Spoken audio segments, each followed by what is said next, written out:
Hi, it's Julian Ryan at J. Ryan Partners. Be engaged at work. And with me again, I have.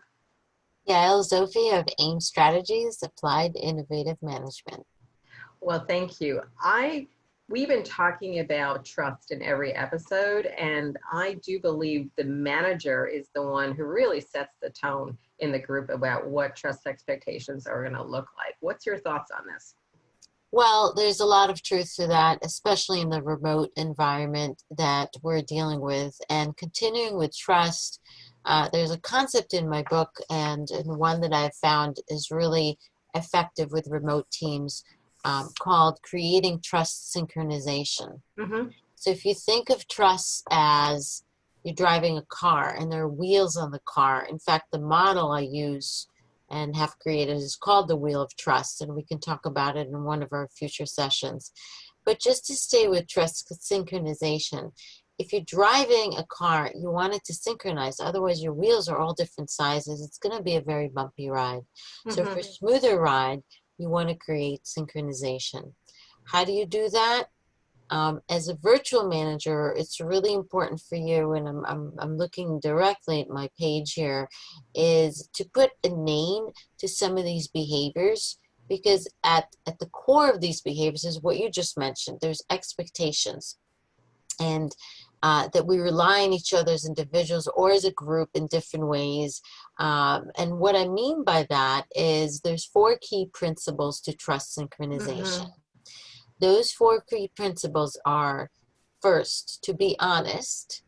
So, can I trust you to tell me the truth, to say what's on your mind? For example, if you made a mistake, admit it and move on. Studies show that it's people keep trusting you more if you admit you made a mistake and move on than you try to Mm-hmm. hide it or hide behind it, or give some constructive feedback. So, to be honest is the first one. The second one is to be competent. Can I Mm-hmm. trust you that you're a capable manager of the team to deliver high quality work products? For example, if your solution is a complex design to something that might be more pragmatic or cost effective, can I trust you to be competent? That's the second. The third is, can I trust you to meet your commitments? So if Mm-hmm. you say something, do it. If you're gonna, for example, if you agreed on a deadline, keep me in the loop. If you're gonna miss the deadline or have issues with the deadline, especially nowadays with deadlines slipping a bit or the work-life blending scenario, so can I trust you to keep me in the loop to meet your commitments? And the fourth one in virtual trust is, can I trust you to represent me?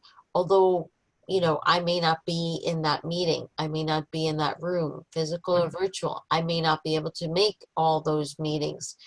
So can I trust that you will consider my interests even though we work in a physically dispersed environment across locations with diminished cues to actually communicate?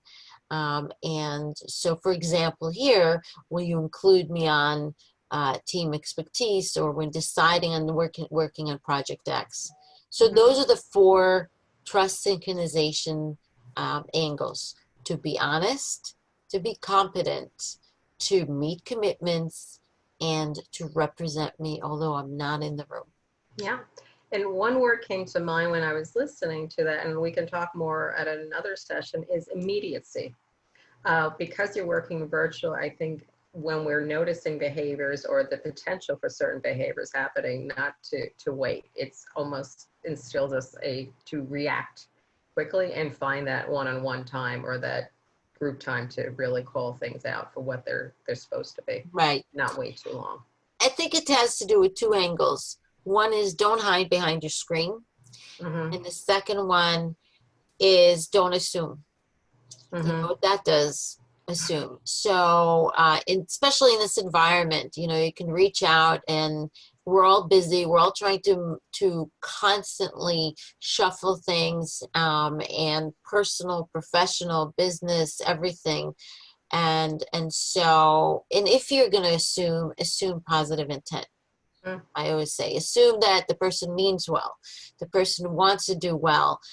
They may not get back to you right away. They may have another meeting. They may have a million issues with emails. They may have an issue with their outbox, as I do right now. I was not aware that my outbox doesn't work. So you go with the flow and you assume positive intent.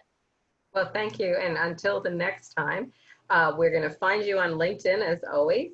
And it's Julian Ryan, J. Ryan Partners, Be Engaged at Work, and look forward to our next conversation. Take care and Take go all care. the best and be Bye-bye. safe out there.